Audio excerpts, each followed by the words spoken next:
Science Galaxy. Welcome to our channel Science Galaxy, where we learn science in simple ways. Don't forget to like, subscribe and share the video. तो भाई अब तक हमने force discuss करा था। हमने ये डिस्कस करा था कि फोर्स एक पुश और पुल होता है जो ऑब्जेक्ट की पोजीशन को चेंज कर सकता है। हमने ये भी डिस्कस कर चुके हैं कि अगर कोई बहुत भारी सा ऑब्जेक्ट होगा तो उसे हिलाने के लिए, उस पर फोर्स लगाने के लिए उतनी ही मेहनत करनी पड़ेगी, और वो जितनी वेलोसिटी से चलकर आ रहा होगा उसे रोकने के लिए उतनी ही ज़्यादा मेहनत करनी पड़ेगी।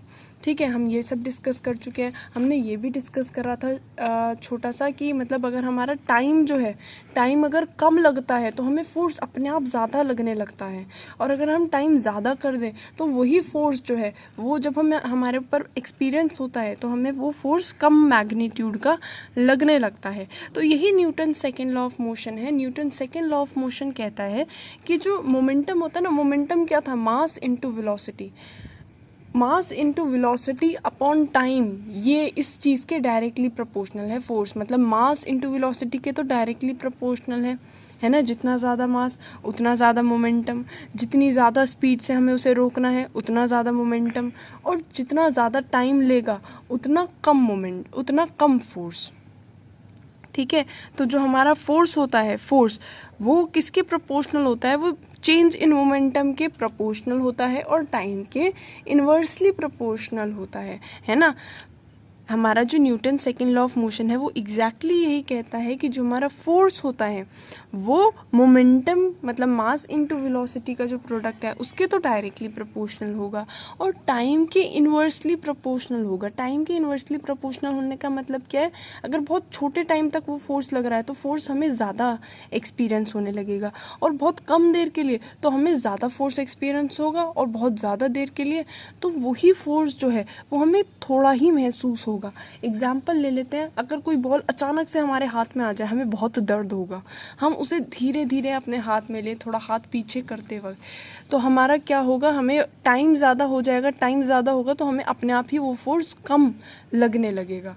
तो Newton second law of motion कहता है rate of change of linear momentum, जो फोर्स होता है ना, फोर्स वो डायरेक्टली प्रोपोर्शनल होता है rate of change of linear momentum के।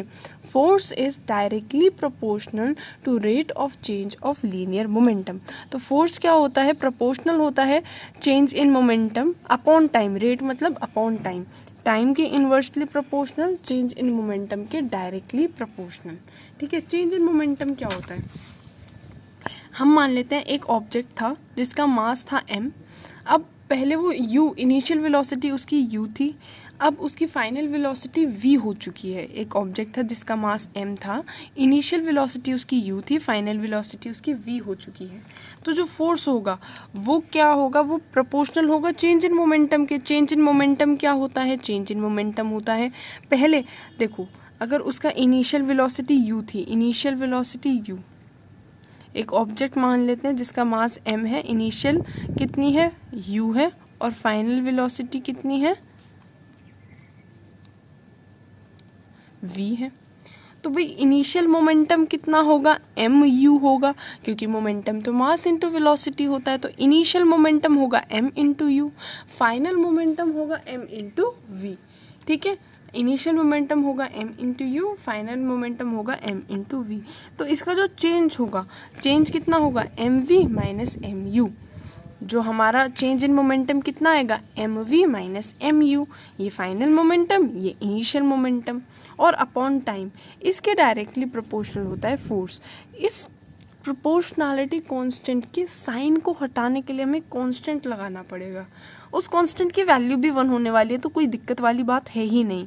हम डायरेक्टली क्या कहेंगे कि फोर्स किसके प्रोपोर्शनल है? mv minus mu upon t के। फिर हम m कॉमन ले लेंगे, m कॉमन लिया तो कितना बचा? v minus u upon T. अब हमें पता है v minus u upon T, ये तो जानी पहचानी सी चीज़ है। v minus u upon T क्या होता है? v minus u upon T होता है एक्सेलरेशन, जिसे हम a से डिनोट करते हैं। तो हमारा फाइनली फोर्स का फॉर्मूला आ जाएगा m इंटू ए। ये है हमारा expression of second law of motion. Second law of motion कहता क्या है, उसकी डेफिनेशन ये है कि जो फोर्स होता है ना, force applied is directly proportional to rate of change of linear momentum, और ये सेकेंड लॉ का फॉर्मूला है। ठीक है, ये सेकेंड लॉ का फॉर्मूला होता है।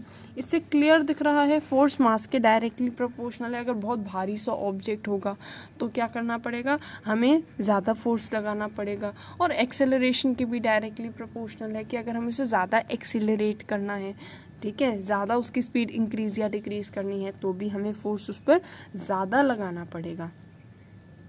अगर हम एक कांस्टेंट फोर्स F की बात करें, हम फोर्स तो उतना ही लगाएंगे। ठीक है, फोर्स हम उतना ही लगाने वाले हैं। एक बार हम भारी ऑब्जेक्ट पर लगाएंगे और एक बार हल्के ऑब्जेक्ट पर लगाएंगे। सोचो, एक छोटा सा ऑब्जेक्ट है, उस पर भी मैंने उतना ही फोर्स लगाया। एक बहुत बड़ा ऑब्जेक्ट है, उस पर भी मैंने उतना ही फोर्स लगाया। कौन ज़्यादा स्पीड से आगे बढ़ने लगेगा, एक छोटी सी बॉल या एक बड़ा सा पत्थर? ऑब्वियसली जो छोटी सी बॉल है वो जल्दी आगे बढ़ने लगेगी। ठीक है, तो अगर हम कांस्टेंट फोर्स की बात करें, जो एक्सेलरेशन होगा वो मास के इन्वर्सली प्रोपोर्शनल होगा।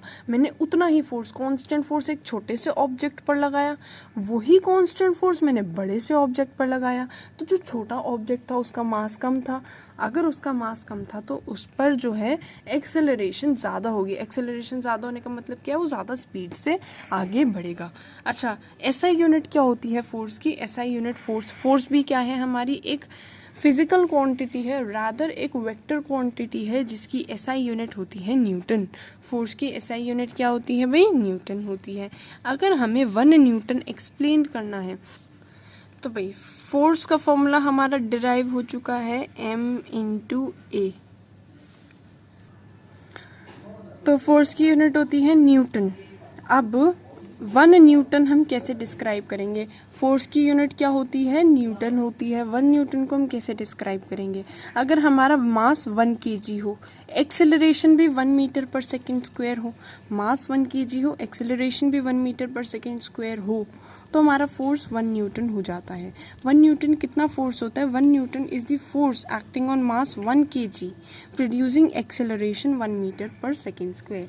मतलब अगर हमारा 1 kg का मास है, उसकी acceleration 1 metre per second square हो, तो हमारा जो फोर्स होगा वो 1 न्यूटन प्रोड्यूस होगा। हमें क्या याद रखना है भाई? अब तक हमने क्या फोर्स के बारे में पढ़ा है? सबसे पहले हमने पढ़ा था फोर्स एक पुश या पुल होता है ऑब्जेक्ट की पोजीशन को चेंज करने के लिए।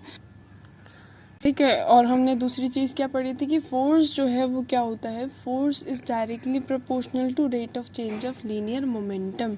ठीक है, ये हमारा सेकेंड लॉ भी था। अब हमने इसकी एसआई यूनिट भी सीख ली है। इसकी एसआई यूनिट 1 न्यूटन होती है। फोर्स का फॉर्मूला भी हम डिराइव कर चुके हैं m/a।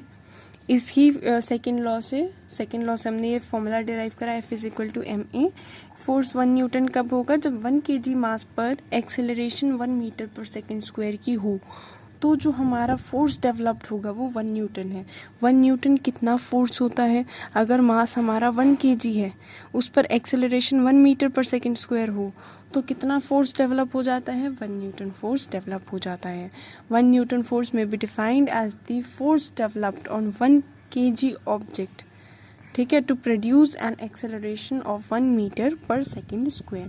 फोर्स एक वेक्टर क्वांटिटी होती है। फोर्स एक वेक्टर क्वांटिटी है। वेक्टर क्वांटिटी का मतलब है इसकी ऑब्वियसली डायरेक्शन भी होती है।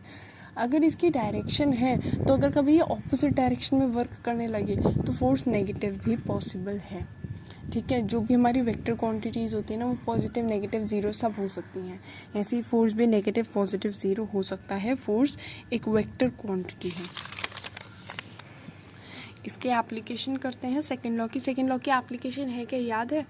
कि भाई जितना फोर्स डेवलप होता है, सेकेंड लॉ था क्या कि ये जो हमारा फोर्स होता है वो rate of change of linear momentum, मतलब फोर्स डायरेक्टली प्रोपोर्शनल होता है चेंज इन मोमेंटम के, और इन्वर्सली प्रोपोर्शनल होता है टाइम के। मेनली हम इन दो एप्लीकेशन में ये बात लेकर चलेंगे कि ये जो फोर्स डेवलप होता है वो टाइम के इन्वर्सली प्रोपोर्शनल होता है। मतलब अगर कम टाइम के लिए फोर्स डेवलप होगा तो वो ज़्यादा फोर्स हमें एक्सपीरियंस होगा, और अगर ज़्यादा टाइम के लिए वही फोर्स लगे तो वो फोर्स क्या मैग्नीट्यूड ऑटोमेटिकली कम हो जाएगा। मतलब अगर ज़्यादा देर तक वही फोर्स लगता रहे तो वो हमें कम लगने लगेगा, और अगर बहुत कम देर के लिए वो फोर्स लगे तो वो फोर्स हमें ज़्यादा लगने लगेगा। जैसे कि क्रिकेटर है, क्रिकेटर अगर अचानक से बॉल पकड़ ले उसके हाथ में चोट लग सकती है, वो क्या करता है अपना हाथ थोड़ा पीछे कर लेता है। पीछे करने से टाइम बढ़ जाता है, टाइम बढ़ेगा तो फोर्स ऑटोमेटिकली कम हो जाएगा, तो टाइम कम हो जाता है। ऐसे ही एक एथलीट जब जंप अरे इतना कूदता है तो अगर उसे कुशन प्रोवाइडेड होता है, अगर वो कुशन पर कूदता है ना तो उसको चोट कम लगती है। वैसे भी हमारा नॉर्मल एक्सपीरियंस है, अगर हम कुशन पर कूदें, किसी तकिए या किसी सॉफ्ट चीज़ पर कूदें, हमें इतनी चोट नहीं लगती। और अगर हम सीमेंटेड फ्लोर पर ज़रा कूद के देखें तो बहुत ज़्यादा चोट लग सकती है। ऐसा क्यों? अगर हमारा ऐसा है कोई फ्लोर की मतलब जो सॉफ्ट हो तो वो थोड़ा डिप्रेस हो जाता है, और डिप्रेस होने की वजह से ज़्यादा टाइम लगने लगता है हमें नीचे आने में, है ना। जितने में वो दबेगा, डिप्रेस होगा, प्रेस होगा, तब तक क्या होगा, टाइम बढ़ जाएगा, और टाइम बढ़ जाएगा तो हमें कम फोर्स महसूस होने लगेगा, है ना। और अगर हमें कम फोर्स एक्सपीरियंस होगा तो हमें इतनी चोट नहीं लगने की। और सीमेंटेड फ्लोर में क्या होता है, जैसे ही हम गिरते हैं सीमेंटेड फ्लोर में वैसे ही वो कॉन्टैक्ट में आता है और हमें चोट लग जाती है, क्योंकि टाइम बहुत कम है ना। हमने जस्ट सीमेंट को टच करा और हमें चोट लग जाएगी। और अगर हम किसी कुशन पर कूदते हैं तो नीचे आते आते टाइम जो है वो बढ़ जाता है। जितना ज़्यादा सॉफ्ट कुशन होगा, जितना ज़्यादा वो डिप्रेस हो पाएगा, उतनी ही हमें कम भी चोट लगेगी। तो ये एप्लीकेशन थी दो, ठीक है। एक क्रिकेटर अपना हाथ लोअर कर देता है, दूसरा हमें कुशन पर चोट कम लगती है। ये न्यूटन के सेकेंड लॉ की एप्लीकेशंस हैं। अब कर लेते हैं इस पे बेस्ड एक क्वेश्चन। एक स्कूटर है जिसकी initial velocity 90 kilometre per our है। इनिशियल वेलोसिटी लिख लेते हैं, initial velocity 90 kilometre per our given है। इसे मीटर पर सेकंड में करना हो क्या करते हैं, मीटर पर सेकंड में कन्वर्ट करना पड़ जाए तो 5/18 से मल्टीप्लाई कर देते हैं। 18 5 90, 25 मीटर पर सेकेंड हो जाएगी। किलोमीटर पर आवर को मीटर पर सेकेंड में 5/18 से मल्टीप्लाई करके करते हैं। टाइम हमें कितना गिवन है भाई, टाइम तो हमें 10 सेकेंड्स गिवन है। एक स्कूटर है with initial velocity 90 kilometre per hour, takes 10 seconds to stop. Finally scooter रुक रहा है मतलब फाइनल वेलोसिटी तो 0 मीटर पर सेकेंड है, ठीक है। ब्रेक्स अप्लाई करें। Calculate the force by the brake. हमें क्या निकालना है, फोर्स ऑफ ब्रेक निकालना है। फोर्स क्वेश्चन मार्क है। और हमें क्या गिवन है, हमें मास गिवन है भाई। मास कितना है, 200 kg है, ठीक है। फिर सेकेंड पार्ट भी है कि what will happen if mass is halved. देखो भाई हमें फोर्स निकालना है। फोर्स हमें पता है मास इनटू एक्सेलरेशन होता है, लेकिन एक्सेलरेशन भी तो नहीं पता हमें। एक्सेलरेशन क्या होता है, एक्सेलरेशन होता है v - u अपॉन t, ठीक है। एक्सेलरेशन क्या होता है, v - u upon t। v कितना है, 25 है। v कितना है, फाइनल वेलोसिटी 0 है। u कितनी थी, 25 थी। कितने टाइम लगा, 10 सेकेंड्स लगे। तो कितना आ जाएगा, नेगेटिव में आया मतलब रुक रहा है, रिटार्डेशन हो रही है। अब क्या है, हमें कैलकुलेट करना है फोर्स। अब फोर्स क्या होता है, m × a होता है। कौन सा लॉ है, सेकेंड लॉ है, सेकेंड लॉ ऑफ न्यूटन, ठीक है। मास हमें गिवन है 200 kg, एक्सेलरेशन है -2.5, ठीक है भाई। 25 2 होता है 50 और 1 0, इतना फोर्स लगेगा। अब कह रहे हैं what will happen if mass is halved. अगर मास को हाफ कर दें, मास कितना हो जाएगा, मास को हमने कर दिया हाफ, ठीक है। तो अब फोर्स पर क्या फर्क पड़ेगा, तो मास हाफ कर दिया तो अब मास कितना हो गया, मास हो गया भाई 100 kg, क्योंकि पहले 200 kg था। अब फोर्स कितना होगा, मास इंटू एक्सेलरेशन होगा।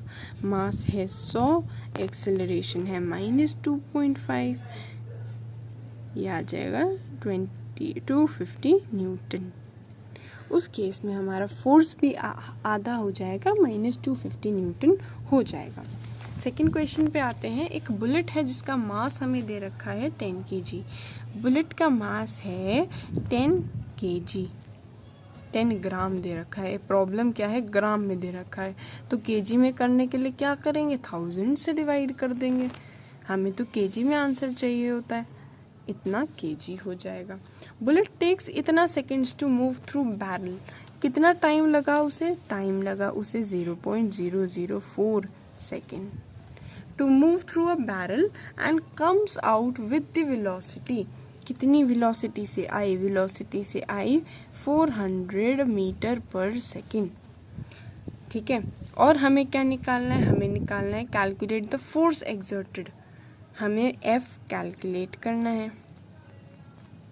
बैरल में तो उसकी इनिशियल वेलोसिटी क्या रही होगी, 0 मीटर पर सेकेंड रही होगी। वही करना है, पहले एक्सेलरेशन कैलकुलेट कर लेते हैं। v minus u upon T, v है 400, u है 0 अपॉन टाइम है 0.004,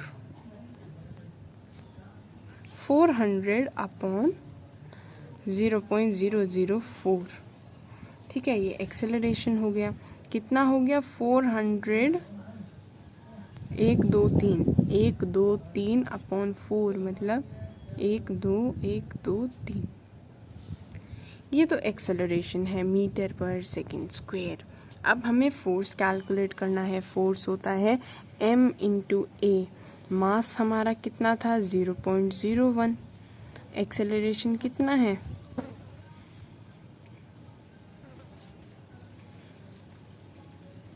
न्यूटन, 1000 न्यूटन। फोर्स आ जाएगा 1000 newton. Question 3, for a car of mass 1000 kg VT graph is as shown. VT graph दे रखा है और हमें क्या निकालना है, हमें मैक्सिमम फोर्स, रिटार्डिंग फोर्स और ऐसा टाइम जब नो फोर्स वाज एक्टिंग। हमें क्या दे रखा है, मास तो दे रखा है हमें 1000 kg और हमें कह रहा है कि वीटी ग्राफ दे ही रखा है, कह रहे हैं मैक्सिमम फोर्स निकालो। सबसे ज़्यादा फोर्स इस टाइम पर लग रहा था, इस टाइम पर कोई फोर्स नहीं लग रहा था, इस टाइम पर रिटार्डेशन हो रही थी, मतलब नेगेटिव फोर्स लग रहा था। तो ओ से लेकर ए तक, फ्रॉम ओ टू ए, ओ ए की बात करें, ओ ए की बात करें तो हमारा ओ से लेकर ए तक एक्सेलरेशन कैसे निकलता है, एक्सेलरेशन निकलेगा भाई, एक्सेलरेशन निकालना है ना ओ ए के बीच में, तो बताओ एक्सेलरेशन क्या होता है, v minus u upon t ही तो होता है। v कितना है, o से लेकर a तक, फाइनल वेलोसिटी 15 हो गई, शुरुआत में कितनी थी, 0 थी। कितने टाइम में ऐसा हुआ भाई, 4 सेकंड में ऐसा हुआ है। ये हमारा क्या है, एक्सेलरेशन। फोर्स होता है मास इंटू एक्सेलरेशन, 1000 इंटू 15/4, तो ये आ जाएगा, क्या आएगा ये, 3750 न्यूटन। अब हमें निकालना है retarding force. Retarding force, retarding force कहाँ से कहाँ तक होगा, फ्रॉम बी से लेकर एम तक, बी टू एम। फिर से एक्सेलरेशन निकालेंगे, v minus u upon t. B से एम तक की बात करें, इनिशियली कितनी थी, इनिशियली 15 थी, फाइनली कितनी हो गई, 0 हो गई। तो 0 फाइनल है, इनिशियल 15 है। कितने टाइम में हुआ ऐसा, 8 से लेकर 10 सेकंड के बीच में, 8 से लेकर 10 सेकंड के बीच में 2 सेकंड होते हैं। ये एक्सेलरेशन हो गई। फिर हमें क्या निकालना है, हमें तो f निकालना है। f होता है m इंटू ए। मास हमें दे रखा था 1000, एक्सेलरेशन -15/2, ये आ जाएगा -1500,000/2, मतलब कि -3, 2 7 14, 2 5 0 न्यूटन। अब हमें निकालना है कितने टाइम तक जो है वो रुका ही रहा, कोई फोर्स ही नहीं लगा। तो ये ए से बी के बीच में है, from A to B. A to B हमें टाइम कितना लगा, ए टू बी टाइम लगा हमें 8 सेकेंड से 4 सेकेंड, 8 सेकेंड -4 सेकेंड, मतलब कितना, 8 में से 4 गए, 4 सेकंड बचते हैं। तो कितने टाइम तक वो रुका रहा, 4 सेकंड तक वो रुका ही रहा। नेक्स्ट टॉपिक बढ़ते हैं। न्यूटन सेकेंड लॉ हम डिस्कस कर चुके हैं, न्यूटन फर्स्ट लॉ डिस्कस कर चुके हैं। Now we are beginning with Newton's third law of motion. Newton third law बहुत आसान है। क्या कहता है न्यूटन का थर्ड लॉ? न्यूटन का थर्ड लॉ कहता है कि जब भी हम किसी पर फोर्स लगाते हैं, किसी को हमने धक्का दिया, तो वो वाली चीज़ भी हमें उतना ही धक्का देगी। ठीक है, when a body applies force on second body, दूसरी बॉडी पर फोर्स लगाएगी तो दूसरी बॉडी भी हमारी बॉडी पर उतना ही फोर्स लगाएगी। ठीक है, एक्शन कहते हैं हम इसे, जो हम फोर्स लगा रहे हैं वो एक्शन है, और जो दूसरी बॉडी हम पर फोर्स लगा रही है वो रिएक्शन है। तो जब भी एक्शन होगा एक इक्वल और ऑपोजिट रिएक्शन होगा ही होगा। जब भी एक्शन होगा एक इक्वल ऑपोजिट रिएक्शन होगा ही होगा। एक बात दिमाग में आती है, अगर एक्शन और रिएक्शन इक्वल और ऑपोजिट है, मतलब मैंने किसी चीज़ को धक्का दिया, उसने भी मुझे उतना ही धक्का दिया लेकिन उल्टी डायरेक्शन में, तो टोटल फोर्स 0 हो जाना चाहिए। कि मतलब 2 न्यूटन का फोर्स इस साइड लगा, 2 न्यूटन का फोर्स इस साइड लगा, टोटल फोर्स 0 हो जाना चाहिए। लेकिन ऐसा नहीं होता। क्यों? क्योंकि ये जो एक्शन और रिएक्शन लग रहे हैं वो 2 डिफरेंट बॉडीज़ पर लग रहे हैं। एक सिंगल बॉडी पर उतना ही हम उसे उस साइड मूव करते, उतना ही उस साइड मूव करते, तो टोटल फोर्स 0 हो जाता है। लेकिन 2 अलग अलग बॉडीज़ की बात हो रही है फ़िलहाल, तो 2 अलग अलग बॉडीज़ पर लगते हैं, इसीलिए टोटल फोर्स, नेट फोर्स 0 नहीं होता। फोर्स हमेशा पेयर्स पे लगता है, मतलब एक फोर्स एक्सर्ट करने वाला होता है, दूसरा फोर्स एक्सपीरियंस करने वाला होता है। लेकिन जो एक्सपीरियंस करने वाला है ना, वो भी फोर्स फिर एक्सर्ट करता है। ठीक है, तो वो भी इक्वल और ऑपोजिट फोर्स एक्सर्ट करता है। ये एक्शन और रिएक्शन कहते हैं। न्यूटन का थर्ड लॉ क्या है? अगर हम कोई एक्शन करेंगे तो उसका रिएक्शन हमें मिलेगा ही मिलेगा, इक्वल मिलेगा और ऑपोजिट डायरेक्शन में मिलेगा। ठीक है, तो आसान सा लॉ है कि for every action there is equal and opposite reaction. लेकिन एक्शन रिएक्शन एक दूसरे को कैंसिल क्यों नहीं करते? क्योंकि 2 अलग अलग बॉडीज़ की बात हो रही है। इसके कुछ एग्जांपल्स हैं। थर्ड लॉ बहुत इंपॉर्टेंट है और इसका सिग्निफिकेंस हमें पता चलेगा चलने पर। अगर हम जब मूव करते हैं तो मूव करने पर हम क्या करते हैं, हम अपने पैरों से ग्राउंड को पुश करते हैं नीचे की तरफ। अगर हम ग्राउंड को नीचे की तरफ पुश करेंगे तो ग्राउंड भी एक रिएक्शन देगा ऊपर की तरफ।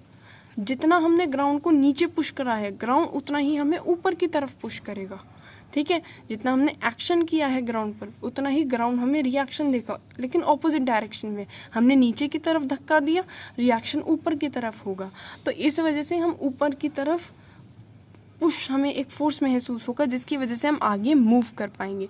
तो हम फोर्स बैकवर्ड लगाते हैं। ठीक है, रिएक्शन फॉरवर्ड हमें मिलता है, इस वजह से हम आगे मूव कर पाते हैं। बहुत डिफ़िकल्ट होता है अगर कोई स्लिपरी सा फ्लोर आ जाए। क्यों? क्योंकि स्लिपरी फ्लोर पर हम ढंग से फोर्स नहीं लगा पाते, ढंग से एक्शन नहीं हो पाता, तो रिएक्शन ढंग से हमें नहीं मिलेगा।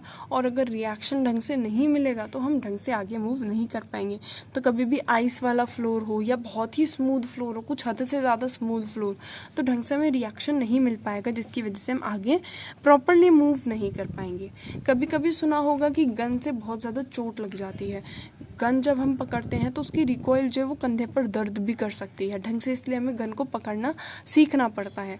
गन रिकॉइल क्यों करती है, क्या मतलब होता है? जो गन की बुलेट है वो आगे गई है, अगर गन की बुलेट आगे गई है तो उसका जो रिएक्शन है वो पीछे की तरफ महसूस होगा। ठीक है, इसलिए ये जो हमारी गन है वो पीछे की तरफ हमें धक्का देती है हमारे कंधे पर। जितने फोर्स से बुलेट आगे गई है उतना ही फोर्स हमें कंधे पर भी महसूस होता है पीछे की तरफ। इसे हम रिकॉइल कहते हैं, रिकॉइलिंग ऑफ गन। ठीक है, और ये फोर्स जो है इसकी वजह से हम हर्ट भी हो सकते हैं, हमें चोट भी लग सकती है। ये भी एक्शन रिएक्शन का केस है कि बुलेट आगे गई, उसने रिएक्शन पीछे दे दिया। रॉकेट्स जब वो ऊपर मूव कर रहे होते हैं तो वो भी क्या कर रहे हैं, एक्शन रिएक्शन पर ही बेस्ड हैं। वो जो है ना, जो हमारा स्मोक निकल रहा होता है रॉकेट के पीछे से, वो ग्राउंड को स्ट्राइक करता है, धक्का देता है, और उसकी वजह से उसे ऊपर का अप थ्रस्ट मिलता है और वो ऊपर मूव कर पाता है। उसका धुआं क्या करता है, ग्राउंड को नीचे धक्का दे रहा होता है, उतना ही उसे ग्राउंड से ऊपर की तरफ फोर्स मिलता है। ठीक है, अब आ जाते हैं law of conservation of momentum पर। हमें पता है मोमेंटम क्या होता है, मास इनटू वेलोसिटी होता है। कंजर्वेशन ऑफ मोमेंटम मतलब momentum can neither be created nor be destroyed. Momentum को ना ही हम क्रिएट कर सकते हैं ना ही डिस्ट्रॉय कर सकते हैं। मोमेंटम अगर कोई एक्सटर्नल फोर्स नहीं लग रहा है तो जितना मोमेंटम पहले था उतना ही मोमेंटम बाद में भी होगा। जितना मोमेंटम कोलिजन से पहले था उतना मोमेंटम कोलिजन के बाद भी होगा। जैसे हमारी दो बॉडी हम मान लेते हैं, एक बॉडी ये है हमारी, इसका मास है m1, ये इस तरफ जा रही थी। एक दूसरी है जिसका मास है m2 और वो इस तरफ आ रही थी। दोनों टकराए, टकराने के बाद दोनों मूव करने लगे। m1 वाला मास v1 वेलोसिटी से मूव करने लगा, m2 वाला मास v2 वेलोसिटी से मूव करने लगा। तो हमारा इनिशियल मोमेंटम कितना था, इसका m1u1 और इसका था m2u2। तो टोटल शुरुआत में कितना था, m1u1 प्लस m2u2। टकराने के बाद इसका मोमेंटम कितना हो गया, m1v1, इसका कितना हो गया, m2v2। तो टोटल मोमेंटम टकराने के बाद कितना हो गया, m1v1 प्लस m2v2। तो इनिशियल मोमेंटम टोटल कितना हुआ, m1u1 plus m2u2। Final momentum टकराने के बाद कितना हुआ, m1v1 प्लस m2v2। ये दोनों इक्वल होंगे। टकराने से पहले जितना मोमेंटम था टकराने के बाद भी उतना ही मोमेंटम होगा। इस पे बेस्ड एक क्वेश्चन कर लेते हैं। एक बुलेट दे रखी है हमें, a bullet of mass 10 kg। Bullet का मास हमें कितना दे रखा है, 10 ग्राम। केजी में करने के लिए क्या करेंगे, 1000 से डिवाइड कर देंगे। Fired from gun having mass of gun, gun का मास कितना दे रखा है, 6 kg गिवन है। और हमारी वेलोसिटी ऑफ गन कितनी है, 300 मीटर पर सेकेंड है। सॉरी, वेलोसिटी ऑफ बुलेट दे रखी है। वेलोसिटी ऑफ बुलेट कितनी है, 300 मीटर पर सेकेंड और मास ऑफ बुलेट कितना था, इतना था। हमें क्या निकालना है, हमें वेलोसिटी किसकी निकालनी है, गन की वेलोसिटी हमें कैलकुलेट करनी है। एक बुलेट थी मास 10 ग्राम की, जो क्या करती है, फायर हुई 6 kg मास की गन से। किस वेलोसिटी से बुलेट फायर हुई, 300 मीटर पर सेकेंड। तो हमें क्या निकालना है, रिकॉइल वेलोसिटी ऑफ गन को हमें कैलकुलेट करना है। रिकॉइल वेलोसिटी ऑफ गन को हमें कैलकुलेट करना है, ठीक है। तो वीजी हमें कैलकुलेट करना है। हम कौन सा फॉर्मूला लगाएंगे, जितना मोमेंटम शुरुआत में था ना, कितना था शुरुआत में momentum, mass of gun into initial velocity of gun plus mass of bullet plus initial velocity of bullet. ये हमारा इनिशियल मोमेंटम था। ये पूरा क्या है, इनिशियल मोमेंटम। पहले कितना मोमेंटम था, इतना मोमेंटम था। टकराने के बाद क्या हुआ, फाइनल मोमेंटम कितना हुआ, final mgvg plus mbvb। Mass of gun कितना है, मास ऑफ गन 6 है। इनिशियल वेलोसिटी गन की कितनी है भाई, रुकी हुई थी पहले तो गन। मास ऑफ बुलेट कितना है, मास ऑफ बुलेट 0.01 है, लेकिन बुलेट भी पहले रुकी हुई थी तो 0 is equal to mg, gun की वेलोसिटी, गन का मास कितना है 6, वेलोसिटी कितनी है, वेलोसिटी तो हमें कैलकुलेट करनी है vg, प्लस mb कितना है, मास ऑफ बुलेट कितना है 0.01, वेलोसिटी कितनी है बुलेट की 300। ये भी 0, ये भी 0 इक्वल टू 6 vg प्लस इनको मल्टीप्लाई करेंगे ना तो क्या होगा, ये 3 आ जाएगा।